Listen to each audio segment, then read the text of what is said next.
కొంచెం ఇలా ఎత్తుగా ఉన్నటువంటి ఆ చెక్క మీదకెక్కి ఇలా చూసేటప్పటికీ నల్లటి ముఖం, ఇంతంత కపోలాలు, గడ్డం, గంధపు చుక్క, దాని మీద వజ్రవైఢూర్యం ఖచ్చితమైనటువంటి కిరీటం, దాని మించి వేలాడుతున్న తోమాల,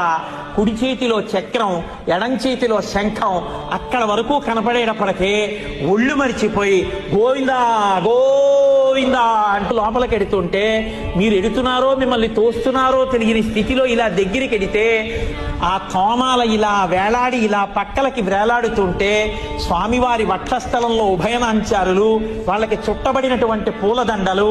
మహానుభావుడు మెడలో వేసినటువంటి పెద్ద పెద్ద సాలగ్రామాల మాలలు, ఆ కడుపు, కొద్దిగా ఇలా వంగినటువంటి నడుము, దానికి పెట్టుకున్నటువంటి బ్రహ్మాండమైన వడ్డానం, ఆ చేతి వంక చూస్తే మణుల చేత పొదగబడిన ఆ చేతిని చూసి ఇందరికీ అభయమ్ములిచ్చు చేయి